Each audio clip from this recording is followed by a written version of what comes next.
अभी तक हमने एक सिंगल वेरिएबल लाइन पढ़ी,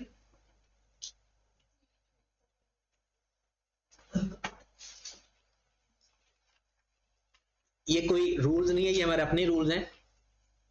x ग्रेटर देन और इक्वल टू 2 या x लेस देन और इक्वल टू 5 या y great less than equal to 1, y greater than equal to 3, ये सिंगल वेरिएबल लाइंस कहलाती हैं। इसको बनाने के लिए सिंपल हमने जहां पर वैल्यू होगी वहां पर एक लाइन ड्रॉ कर दें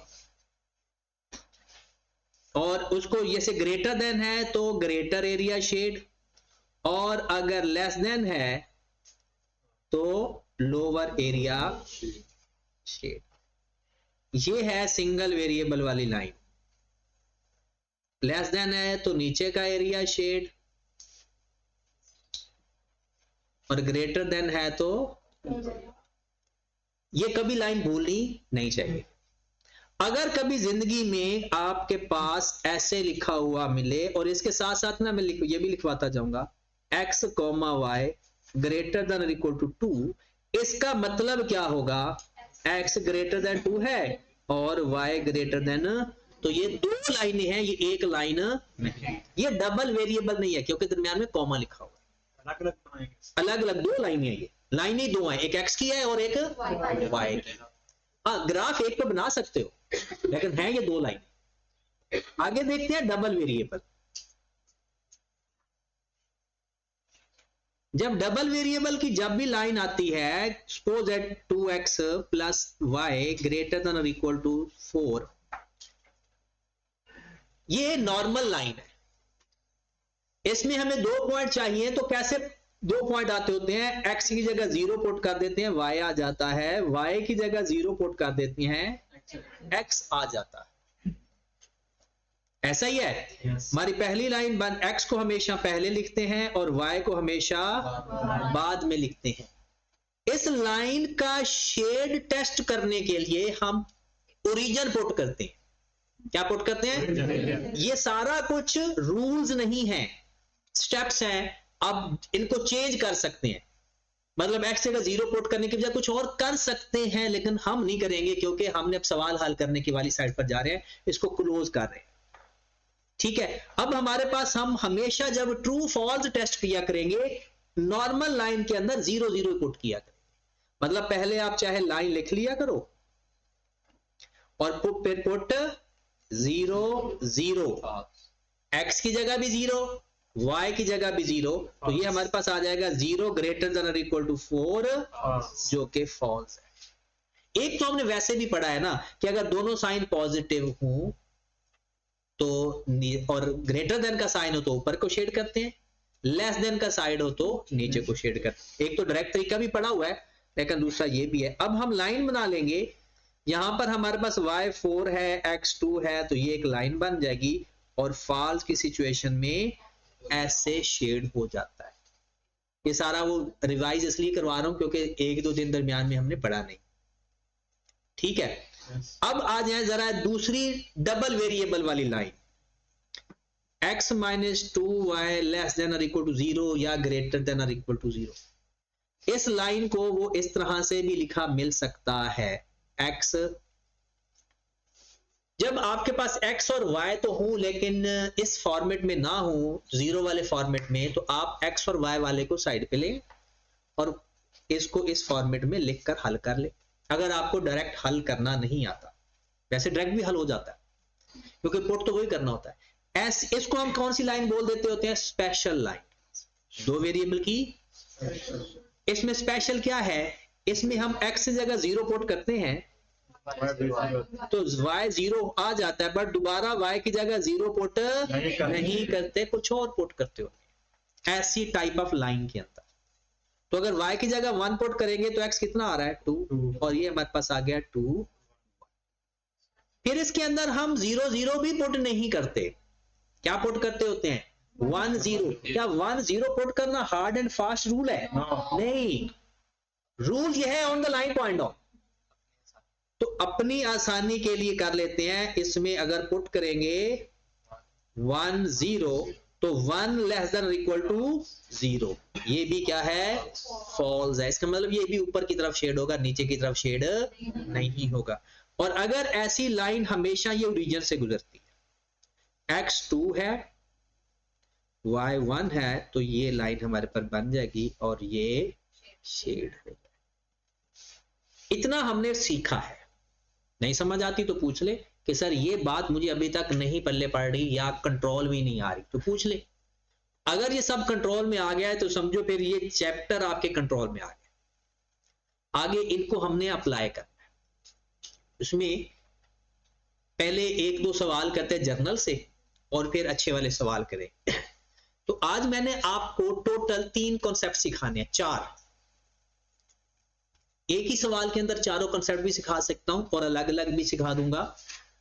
तो आपने बस एक्टिव होकर बैठना है कि चारों कॉन्सेप्ट आपको समझ लग गए या नहीं, बल्कि जितने भी एक ही सवाल में सारे कॉन्सेप्ट हैं वैसे तो बिस्मिल्लाह करते हैं कि एक कुछ लाइन लिखें।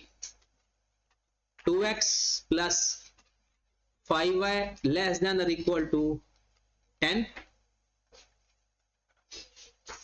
7x plus 3y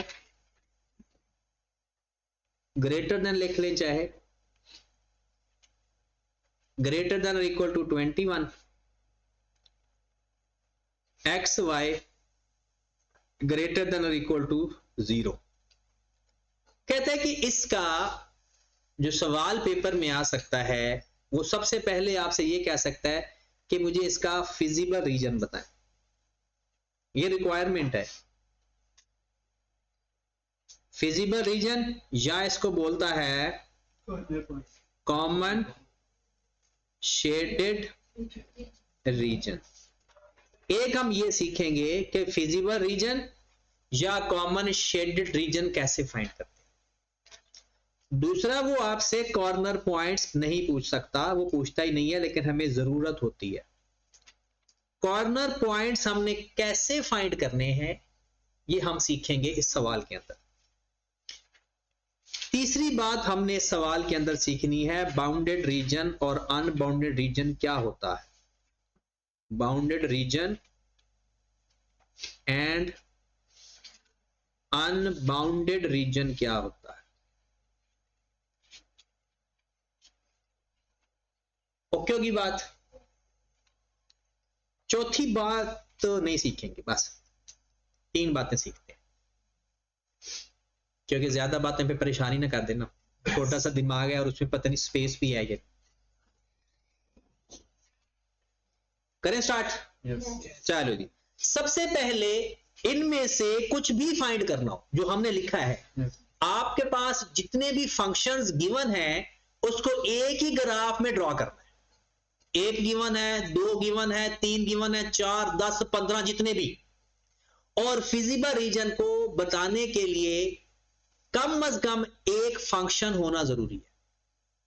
feasible region find करने के लिए कितने फंक्शंस का होना जरूरी? 2 का नहीं, एक फंक्शन से भी हो जाता है।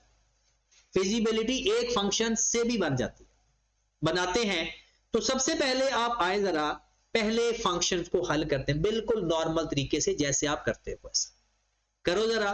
पहला क्या है हमारे पास? 2x plus 5y less than equal to, तरीका का सबको आता है ना, x is equal to 0, y किसके बराबर आ रहा है?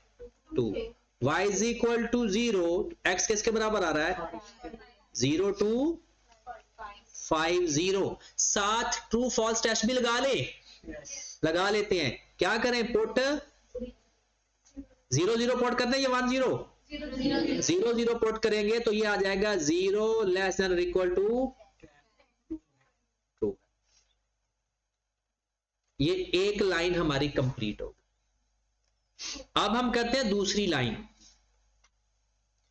दूसरी लाइन क्या है हमारे पास? 7x plus 3y greater than equal to 21। x की जगह 0 पुट किया, y कितना आ गया? y की जगह 0 पुट किया, x कितना आ गया? लिख दूं फिर 0 7। ओके, पुट क्या करना है? इसमें भी 0 0, तो 0 ग्रेटर देन और इक्वल टू 21 फॉल्स। यहां तक कोई मसला? डन। अच्छा, एक चीज और लिखी हुई थी, एक चीज और लिखी हुई है यहां, X Y greater than equal to 0। इसका मतलब सिर्फ यह है कि आप फर्स्ट क्वाड्रेंट में रहें। इसका क्या मतलब है? सिर्फ फर्स्ट क्वाड्रेंट के अंदर आपने शेड करना है, इसके बाहर नहीं जाना। आपकी लाइन तो बाहर जा सकती है, लेकिन शेडेड रीजन फर्स्ट क्वाड्रेंट के बाहर नहीं जाना चाहिए। इसका क्या मतलब? मतलब फर्स्ट क्वाड्रेंट में ही रहना है आपने।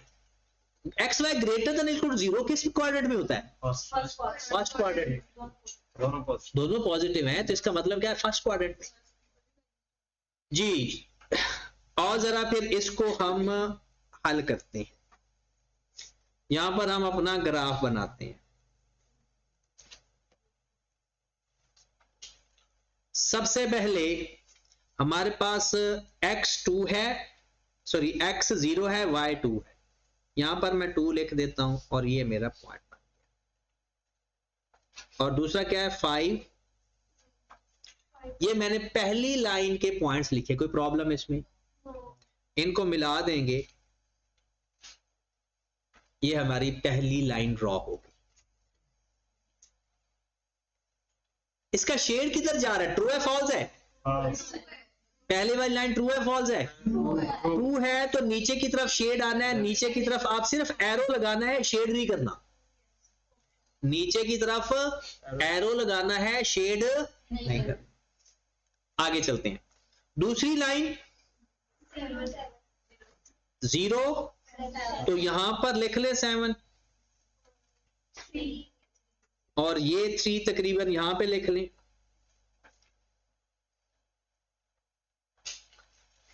लाइन बन गई।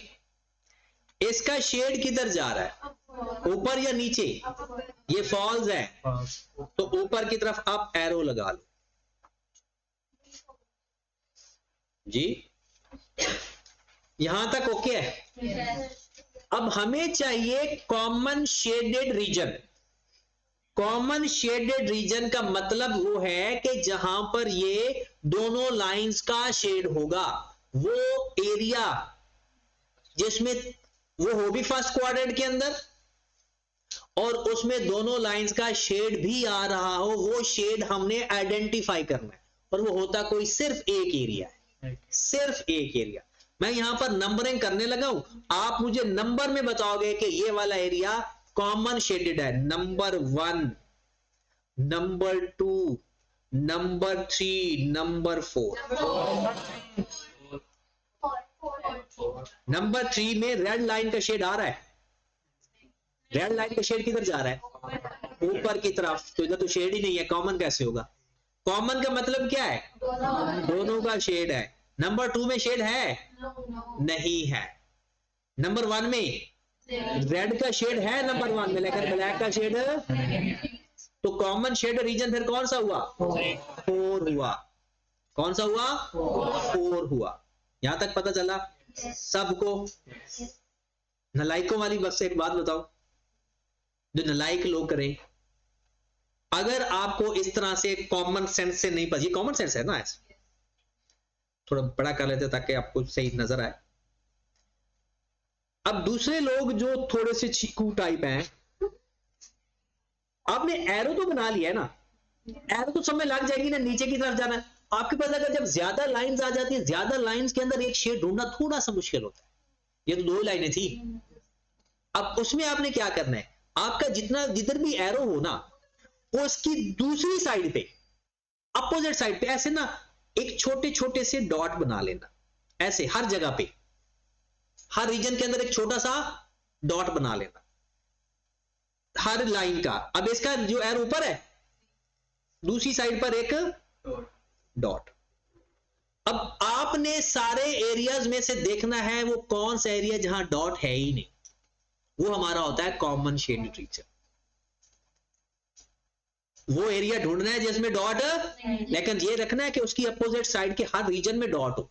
छोटे छोटे, अगर आपको ज्यादा कोई मसला है ना, डर है, ऐसे करके लगा दिया करें, ऐसे ये रहने दो हैं।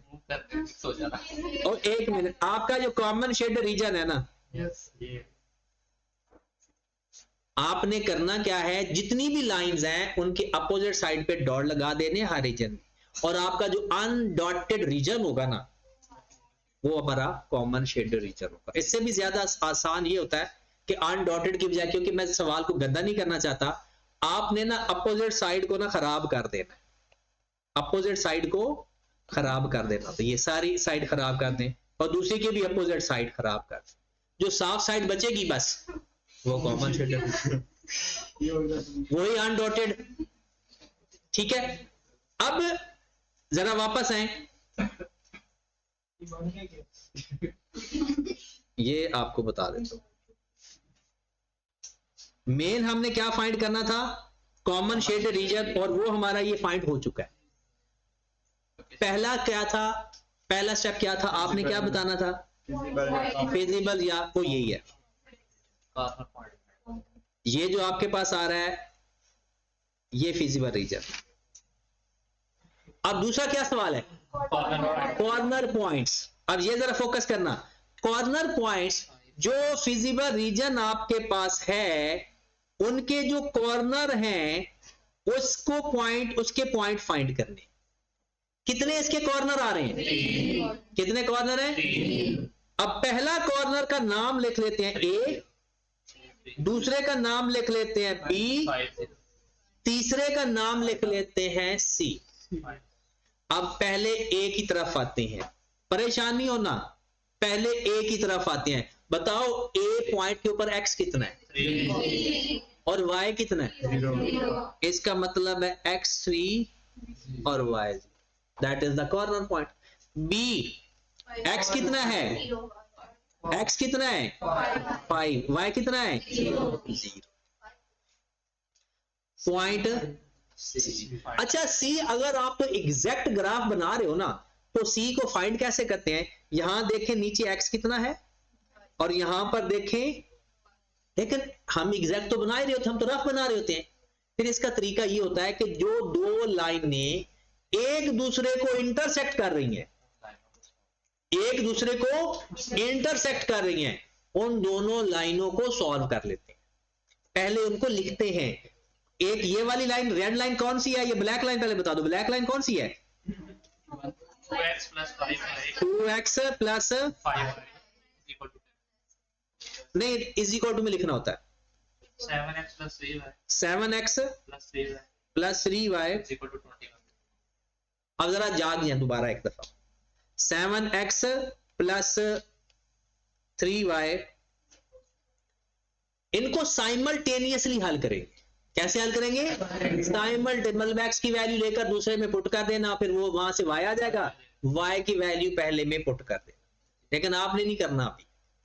अच्छा, अगर आपको दोनों में से x और y की वैल्यू पहले से पता हो फिर तो ठीक है, आपने इसको करना है कैलकुलेटर से। अपने अपने कैलकुलेटर निकालें,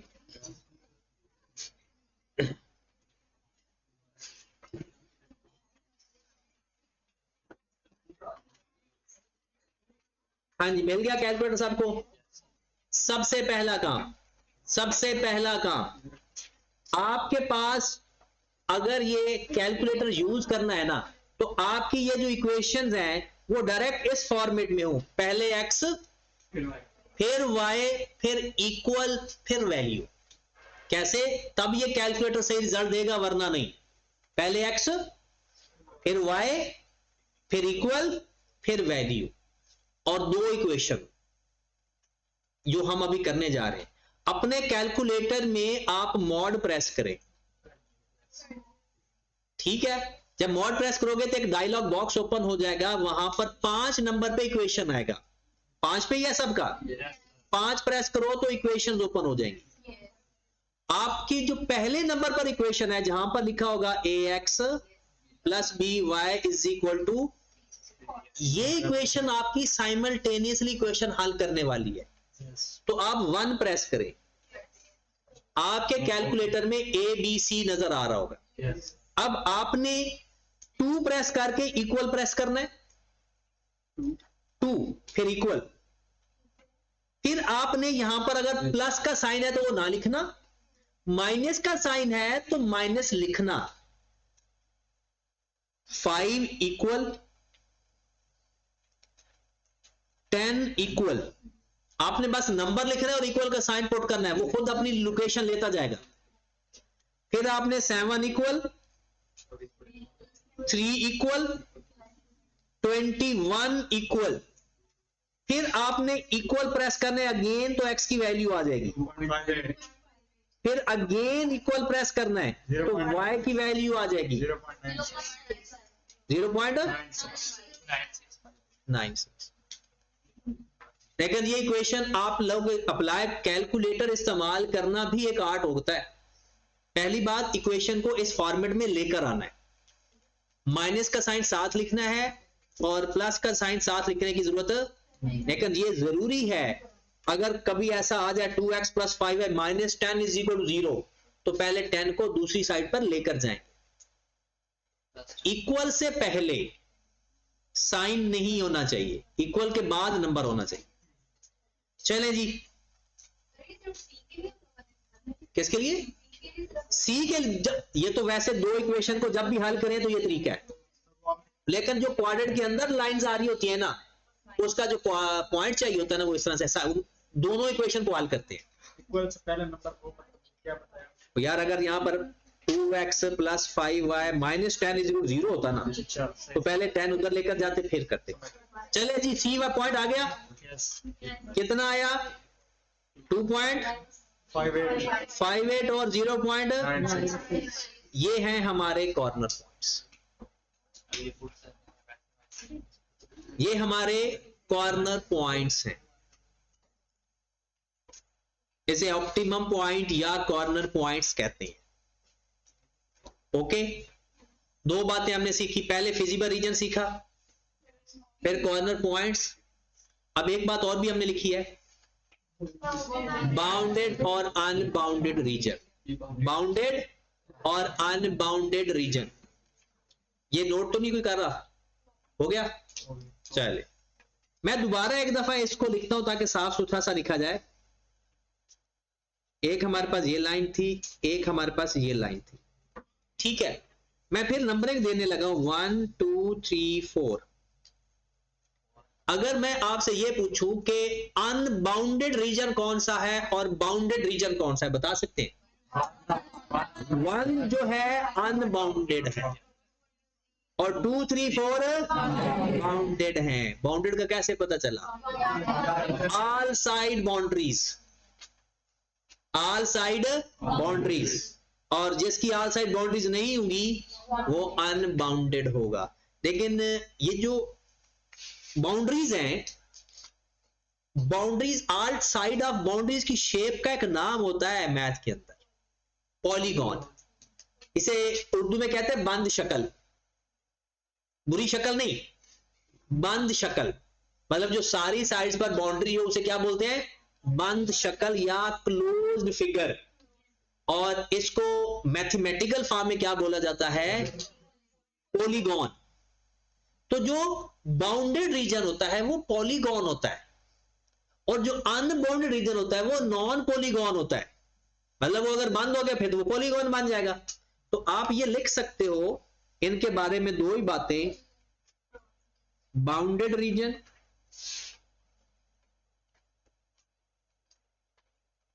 और अनबाउंडेड रीजन।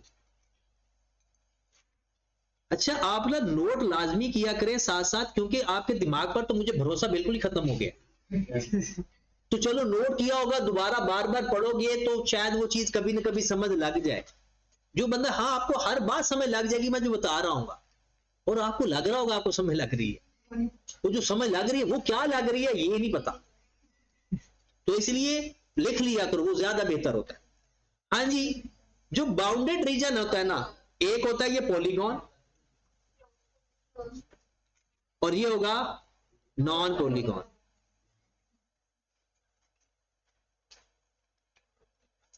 और जो बाउंड्री रीजन होता है ना, आप उसका मिनिमम भी फाइंड कर सकते हैं, मैक्स, क्योंकि बाउंड्री है ना, एक मैक्सिमम बाउंड्री होगी कोई, और इसके मतलब है इसके दोनों पॉइंट्स होते हैं। it has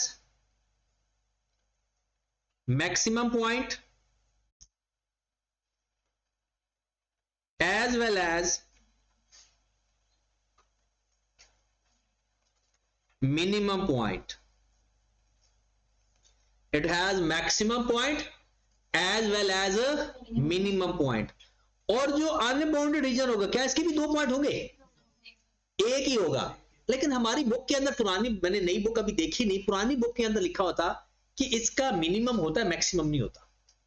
लेकिन ऐसा नहीं है, या मिनिमम होगा या मैक्सिमम होगा। लेकिन क्योंकि हमारे सिलेबस में है सिर्फ फर्स्ट क्वाड्रेंट, इसलिए वो कह देता है कि मैक्सिमम नहीं होगा, मिनिमम होगा। तो इट हैज, हम बुक वाले लिख लेते हैं, इट हैज, फिर भी मैं एक दफा नई बुक में देखा, हो सकता है उसने करेक्शन कर दियो, it has minimum point but not maximum point. पता चल गया ना? इसका वो लोअर साइड तो कोई होगी, लेकिन ऊपर से तो है ही ओपन, और कोई उसकी बाउंड्री भी नहीं आ रही। तो बाउंडेड अनबाउंडेड क्लियर हो गया। फिजिबल रीजन फाइंड करना कैसे करना है? जितनी लाइंस होंगी सबको शेड करेंगे। शेड ऐसे गंद नहीं मारना, ऐसे एरो बना करना, फिर कॉमन सेंस इस्तेमाल करें, या अपोजिट साइड को डॉटेड में कन्वर्ट करके, और फिर उसके बाद क्या फाइंड करना है हमने? Corner points. कॉर्नर पॉइंट्स कैसे फाइंड करते हैं? जो शेडेड रीजन होगा उसके जो कॉर्नर होंगे, जो ऑन द लाइन कॉर्नर होगा वो डायरेक्ट आ जाएगा, और जो क्वाड्रेंट के अंदर होगा उसको हल करना पड़ेगा। ठीक होगी बात? चले जी, कुछ क्वेश्चन लिखें जो आपने घर से करके आए। सर ये मैक्सिमम और मिनिमम ये पॉइंट मतलब देखे ना, ये पॉइंट है ना, इसकी इधर तो कोई बाउंड्री नहीं है, तो मैक्सिमम तो कुछ है ही नहीं, लेकिन मिनिमम तो ये बाउंड्री है ना, मिनिमम तो कहीं आ जाकर रुक जाएगा ना। हाँ जी, तो कुछ क्वेश्चन लिखें जो आपने कल घर से अटेम्प्ट करके आने हैं।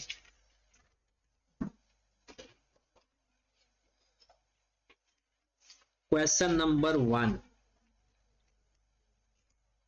5x plus y less than or equal to 10,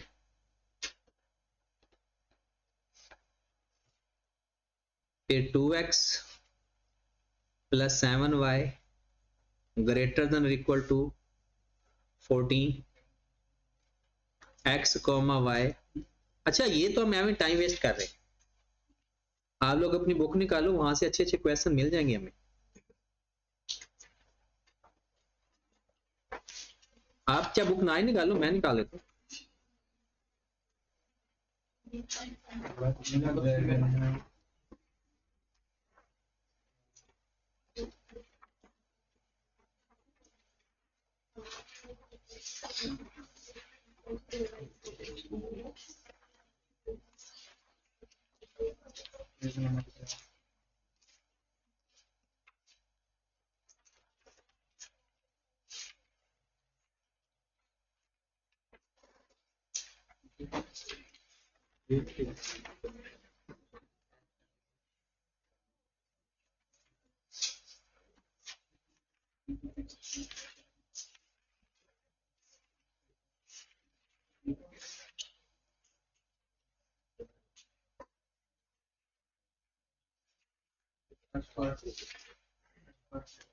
चले जी, जो आपने घर से क्वेश्चन अटेम्प्ट करने हैं,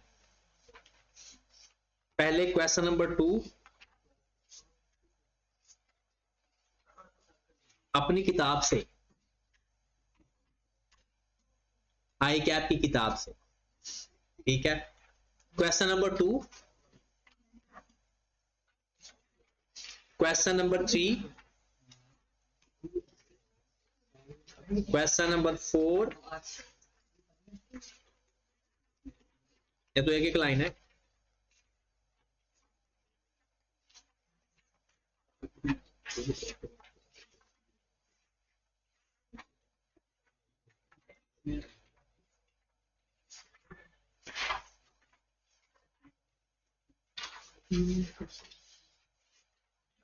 पहले चैप्टर में चैप्टर नंबर 4 है। अच्छा, मैं पेज नंबर बता देता हूँ कुछ उन लोगों को। 110। अब तो हम 115 पे पहुंच गए। तीसरा लेक्चर है, ये नहीं पता कि पहले चैप्टर शुरू किया हुआ है या चौथा चैप्टर शुरू किया हुआ। क्वेश्चन नंबर 12, पहले 3 हो गए, ये चौथा सवाल।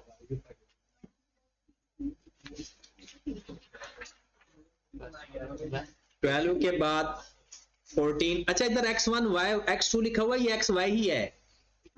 यहां पर लिखा हुआ ना x1 y x2, तो x2 को y समझना है।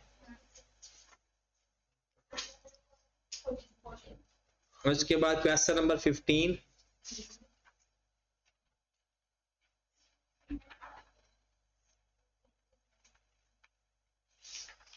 और स्टडी टेक्स्ट से आपने बाउंडेड और अनबाउंडेड रीजन की थ्योरी ढूंढ के वो भी पढ़ के आनी है। बाउंडेड और अनबाउंडेड रीजन की थ्योरी का पेज, वो एक पैराग्राफ होगा, वो ढूंढ के वो भी आपने खुद पढ़ना है। मैं खुद इसलिए नहीं बता रहा कि चलो ढूंढते ढूंढते कोई और चीज भी आपको शायद अच्छी नजर आ जाए।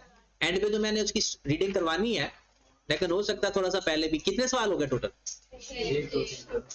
6। ये कल आपने करके आते। कोई नहीं आएगा तो मैं करवा दूंगा, और अगर आ गया तो फिर ओके हो जाएगा।